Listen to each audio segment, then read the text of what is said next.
Kalau zamannya Prabowo ini dibanding zaman Jokowi, tetap lebih enak zaman sekarang atau gimana? Enakan Jokowi. Iya. Iya. Enak Jokowi katanya. Beneran tuh, enak Pak Jokowi. Ini semenjak Prabowo malah kayak begini. Mendingan Jokowi. Zaman Prabowo ini malah semakin bertambah ini, Pak. Orang miskin? Malah bertambah ini. Orang pada kesulitan semua. Loh, katanya pengangguran turun. Katanya ekonomi naik. Kok jadi miskin? Kata-kata untuk Bapak Presiden Republik Indonesia Prabowo Subianto. Jangan Bapak lebih mementingkan kehidupan hewan daripada manusia, Pak.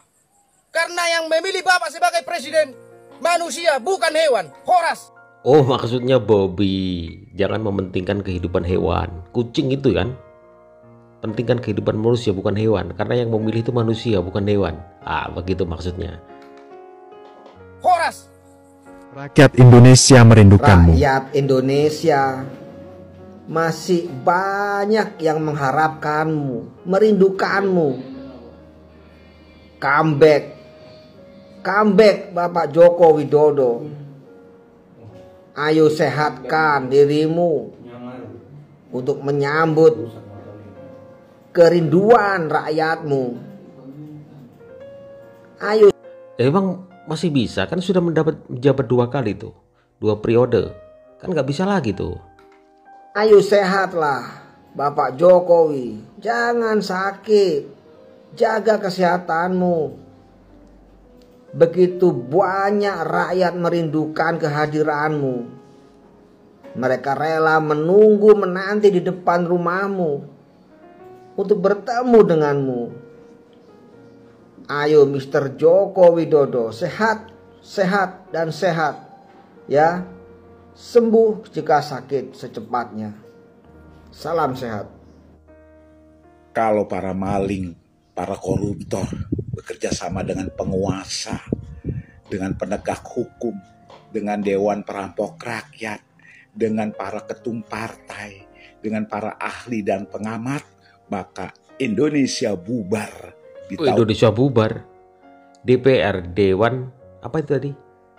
Apa tadi? Dewan Penipu Rakyat. Wow.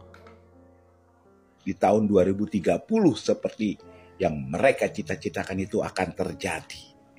Maka sebelum itu terjadi, mohon kepada keluarga si tukang kayu untuk kembali memimpin negara ini biar Indonesia bubar tidak akan terjadi. Kan dan sudah ada kita Gibran. bebas dari koruptor menuju Indonesia Jaya. Rindu kepemimpinan Bapak Jokowi. Komentar dari Deja Vu Lovers. Iya, saya juga rindu sama kepemimpinan beliau ya. Karena dulu waktu beliau memimpin 10 tahun, bisa dipastikan tidak ada yang berani bikin kebijakan yang nyeleneh kayak sekarang ini ya. Satu contoh aja.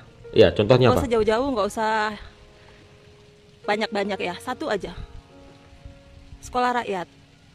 Sekolah rakyat. Sekolah rakyat itu kalian tahu nggak? Itu sekolah zaman apa? Itu zaman penjajahan loh. Kita sekarang ini kan udah zaman kemerdekaan. Sekolah itu udah banyak, kalian tinggal pilih. Sekolah negeri banyak. Malah di tempat saya ini banyak yang tutup loh sekolah negeri. Karena nggak ada muridnya. Karena udah banyak sekolah swasta, sekolah negeri juga saking banyaknya. Jadi banyak yang tutup sekolah itu. Sekarang mau dibuat sekolah rakyat. Tujuannya apa? Kenapa nggak sekolah itu aja yang diperbaiki, yang direhabilitasi, atau sistemnya, atau gurunya, kualitas gurunya, atau kualitas pendidikannya yang diperbaiki? Kenapa harus membuat lagi sekolah rakyat? Sekolah rakyat itu sekolah zaman penjajahan, guys, bangun. Sekolah rakyat? Emang ada ya sekolah rakyat ya? Atau mungkin gua kurang update ya? Emang ada sekarang sekolah rakyat? Bangun kalian. Itu artinya apa? Sekarang ini pemerintah dan wakil-wakil kita itu ingin membuat kita tuh kayak zaman penjajahan. Artinya kalian, aku, kamu, dia, mereka semua itu mau diturunkan standar hidupnya, guys. Anak-anak kita itu mau diturunkan standar hidupnya. Jadi nanti yang bisa sekolah dengan kualitas baik itu mungkin orang-orang yang mampu aja. Itu baru satu contoh loh. Bayangin, kayak sekarang ini, barusan Pak Prabowo juga bilang kan, banyak pelaku usaha, pebisnis besar, pemain besar itu yang pingin mencari keuntungan sebesar-besarnya dari rakyat. Artinya rakyat ini, mode kebijakan sekarang ini memang ditekan untuk menindas rakyat. Arahnya sih ke situ kalau saya lihat ya. Bangun makanya, jangan tunggu udah telat, udah ibaratnya udah kadung kasep kita baru sadar. Sadar wahai kawan-kawan semuanya. Jangan sampai kita oke-oke aja gitu. Ada sekolah rakyat, terus kita kayak, oh kebijakan ini untuk rakyat. Belum tentu ya. Di bulan Agustus ini yang harus kita kibarkan tuh bendera merah putih. Dulu bendera One Piece, Rek. Dulu bendera One Piece, bendera merah putih. Kita harus merasakan bahwa kita ini merdeka. Merdeka. Lihat itu. Tembok kita udah merdeka. Masa kita tidak mau merdeka? Kita harus merdeka. Memang pemerintahan kita sekarang ini agak-agak bermasalah. Tapi mohon maaf kepada Jenderal Pak Prabowo, saya sedang kecewa karena saya salah satunya orang yang memilih Anda. Tapi untuk saat ini saya kecewa. Anda berjanji koruptor Anda miskinkan, tapi apa? Ketika koruptor kepegang Anda bebaskan. Anda tidak menepati janji. Maaf Jenderal, justru saya respect kepada tukang kayu. Tukang kayu. Mudah-mudahan tahun depan Pak Jokowi jadi presiden lagi. Salam sehat Jenderal. Bentar. Emang Pak Jokowi masih bisa jadi presiden? Kan batasnya 2 periode. Maaf, saya kurang tahu tuh undang-undang seperti apa tuh. Emang bisa tuh Pak Jokowi bisa jadi lagi? Merdeka Jenderal. Kita tetap merdeka Jenderal. Si koruptor, si maling, si bajingan itu begitu ke pengadilan lolos. Omong kosong. Tae koruptor dikatakan bajingan, maling, bajingan, maling. Lalu seorang presiden membela koruptor, mau dikatakan apa? Mau dikatakan apa? Presiden yang membela koruptor tidak layak didukung. Presiden yang membela koruptor tidak layak jadi pemimpin NKRI. Mana? Katanya mau dikejar sampai Antartika, sampai padang pasir. Baru ditom lempung sama Hasto, udah ciut nyalinya. Ditambah lagi Pulau Ambalat, Natuna, katanya Jenderal. Kok takut? Punya rakyat militan, tapi pemimpinnya nggak punya nyali. Tukang kayu lebih bernyali ketimbang Jenderal bintang 4. Tapi kan suara Pak Prabowo lantang tuh. Suara Pak Prabowo kan kencang banget tuh. Bajingan, koruptor, maling, kan kenceng banget suaranya. Ya, Anda gak ada apa-apanya sama Pak Jokowi. Secara tidak langsung Anda sudah membuat pendukungmu kecewa. Pendukungmu itu orang yang mendukung Pak Jokowi dulu 92 juta, 58%. Kalaupun saya menyuarakan lengserkan Prabowo, saya punya alasannya sendiri. Wow. Mau dipidanakan saya, silakan. Berani dia. Anda sudah tidak bisa lagi mempidanakan orang pengkritik.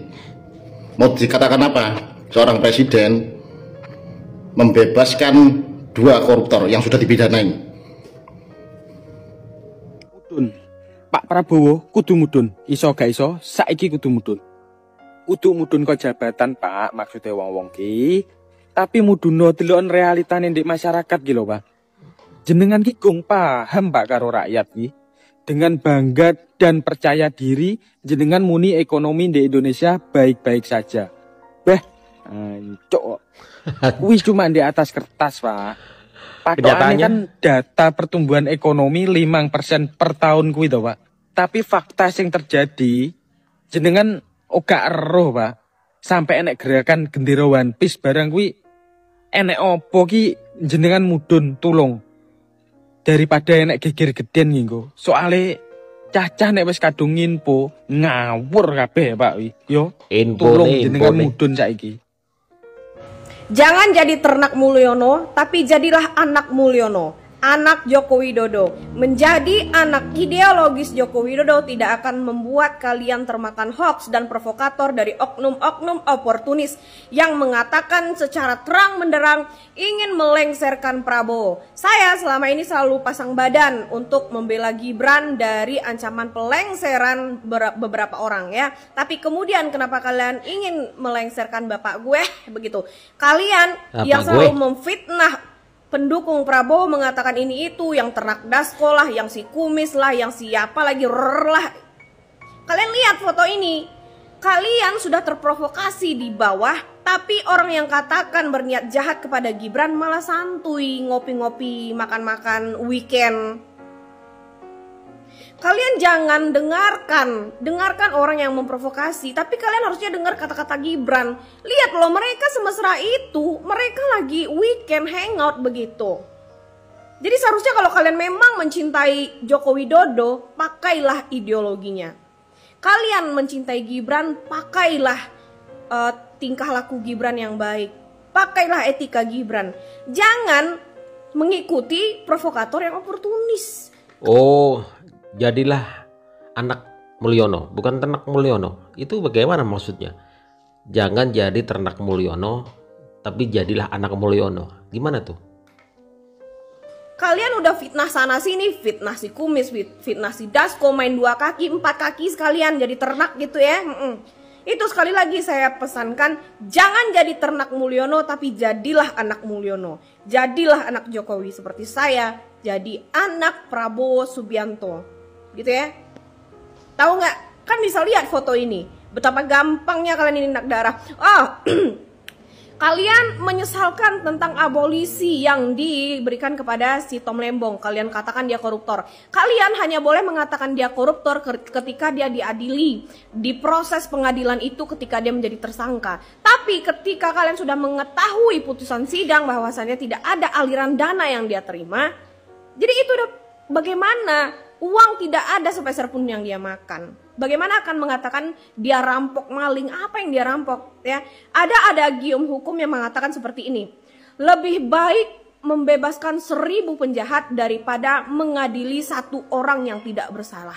Ya, jadi itulah kenapa saya selalu mengatakan ternak Mulyono ini berbahaya. Saya tidak pernah bermasalah dan bermusuhan dengan Pak Joko Widodo dan dengan anak-anak Mulyono. Ya, yang harus kami berantas adalah ternak Mulyono yang gampang diprovokasi. Jadi pesan saya, jadilah anak Mulyono, jangan jadi ternak Mulyono. Sejatinya ternak itu tidak bisa berpikir. Tapi kalau kalian pendukung sejati Pak Joko Widodo, jadilah anak Mulyono yang benar-benar mulia. Fahim tum? Wahintung, waduh, saya cenderung begini teman-teman, cenderung untuk Pak Prabowo turun langsung ke lapangan, melihat situasi kondisi yang ada di lapangan. Kepemimpinan masih 4 tahun, saudara-saudara, jadi harus dilihat, jangan hanya mendengarkan bisikan-bisikan dari orang sekitarnya, menteri-menterinya, turun ke lapangan. Yang katanya ekonomi naik, kemiskinan turun, dan lain sebagainya. Lihat langsung ke lapangan Pak Jokowi. Saya sendiri juga nggak setuju kalau ada yang pelengseran. Kita kangen dengan Jokowi, ya banyak yang kangen. Tetapi saat ini teman-teman, dukung Prabowo dulu. Ya, saya pikir Pak Prabowo itu orang baik teman-teman, baik. Tapi cuma pembisik-pembisiknya ini. Ya, jadi kita tunggu aja apa gebrakan-gebrakan dan kita semua harus bersabar teman-teman, bersabar. Jangan emosinya didahulukan. Karena ketika emosi didahulukan, maka kerugian akan di depan mata. Oke? Masyarakat harus berpikir cerdas dan waras. Jangan emosinya didahulukan. Bagaimana menurut kalian? Silahkan tulis di kolom komentar.